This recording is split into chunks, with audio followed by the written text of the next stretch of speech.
Sur la route du retour du Sunshine Tour, Greg Broderick a décidé de faire une halte au concours de Cagnes-sur-Mer.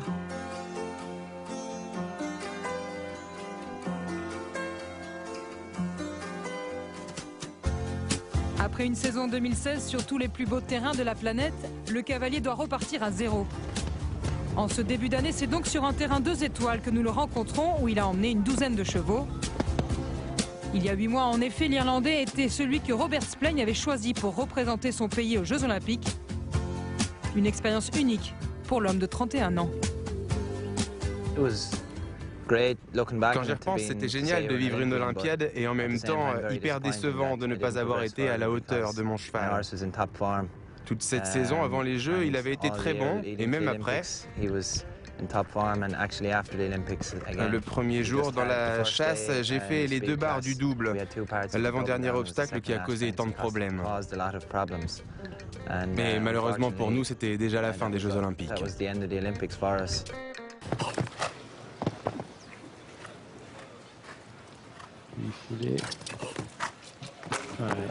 Manqué de galop. Il a manqué un tout petit peu à la fin, hein, surtout à la fin du parcours.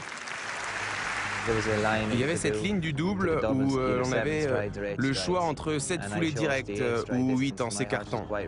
J'ai choisi de faire 8 car mon cheval est très maniable et en plus cela me permettait d'avoir un meilleur tracé pour l'avoir bien droit sur le double.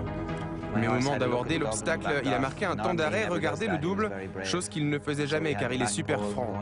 Il a fait le 2e plan de l'observe et le vertical derrière. Cette ligne est toujours dans votre esprit, hein? Oui, je crois qu'elle y sera jusqu'à ma mort.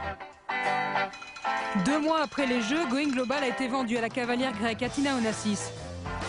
Greg Broderick le sait, pour continuer à faire son sport, il doit aussi se séparer de ses meilleures montures. En dehors des regrets de quitter le très haut niveau, l'Irlandais a cependant eu la très grande satisfaction d'avoir emmené son hongre jusqu'au plus haut niveau.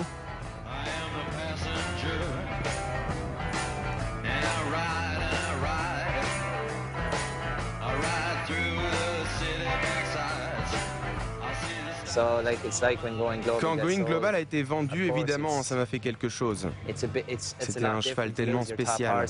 Mais en même temps, je me dis que c'est la vie et la loi du business. On doit vendre et continuer à avancer. On sait qu'on peut sortir le matin et que le cheval peut avoir un problème au tendon ou être victime de coliques. Tout peut changer tellement vite et cela ne date pas d'hier. Je suis comblé d'avoir eu un tel cheval et d'avoir évolué à ce niveau. De l'avoir façonné depuis ses 5 ans jusqu'au niveau 5 étoiles. C'est une véritable satisfaction de savoir que j'ai pu fabriquer un tel cheval capable de sauter n'importe quel Grand Prix 5 étoiles. Greg Broderick, il n'y a certainement pas plus irlandais que ce cavalier. Il revendique même sa culture celte. Installé depuis 5 générations dans la ferme familiale, le 135e mondial affiche fièrement ses origines. Qu'est-ce qu'il y a de plus irlandais en vous ? Qu'est-ce qu'il y a de plus irlandais? À vrai dire, tout est irlandais en moi. Mais bon, la couleur de mes cheveux peut-être. Non, mais comme je le disais, je suis très attaché à mon pays. J'adore l'Irlande. Je vais vous faire une confidence. Quand j'ai fait les championnats d'Europe jeunes cavaliers en Grèce à 21 ans, nous étions 5 Irlandais dans l'équipe jeunes cavaliers et 5 en junior.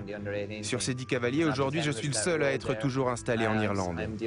C'est très difficile d'avoir sa propre structure et que celle-ci fonctionne. En tout cas, je peux vous assurer que je suis ravi où je suis et je n'ai aucune intention de partir. Quand je me suis installé dans la propriété familiale, je faisais partie de la 5e génération à vivre dans la même ferme. C'est comme inscrit dans mes gènes. J'aime être chez moi et en plus, je suis le seul fils. J'aime m'occuper de la propriété et faire en sorte que l'entreprise tourne. C'est vraiment important pour moi. Évidemment, c'est parfois difficilement compatible avec tous les concours internationaux. Ce serait plus simple d'avoir ces installations en Belgique, à proximité des concours. Mais en Irlande, on produit pas mal de chevaux, on en a plus de 300 dans notre ferme. C'est vraiment une terre d'élevage et qui reste économiquement raisonnable. Je dois dire que pour mon business, c'est un détail non négligeable. À Cagnes-sur-Mer, Greg Broderick reconstruit donc de nouveaux chevaux. Parmi les investissements qu'il a pu faire, il y a Charmer, ce fils de Calvaro, un cheval prometteur qu'il aimerait amener jusqu'en sélection irlandaise.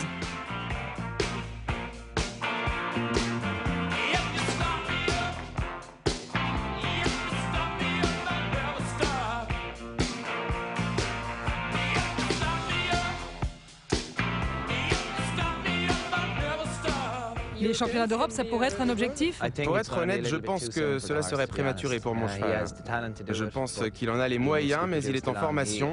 Je vais continuer à le faire progresser et j'espère que nous aurons l'occasion de faire quelques Coupes des Nations dans la saison.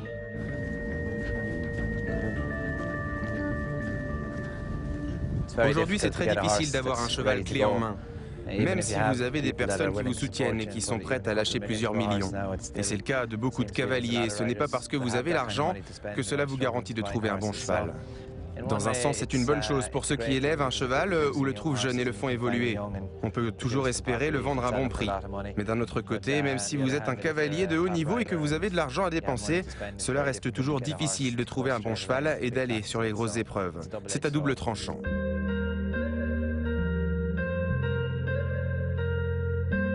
Et s'il ne l'achète pas, peut-être que Greg Broderick élèvera son futur cheval olympique. Chez lui, aux côtés de ses deux sœurs, ce ne sont pas moins de 62 poulinières qui œuvrent pour l'élevage familial. On n'essaye pas de réinventer la roue en termes d'élevage. On fait des croisements avec les plus connus et on essaye de produire des bons chevaux. Peut-être qu'un jour, vous élèverez votre cheval de Grand Prix? Oui, c'est sûr. Et pas qu'un seul, plusieurs.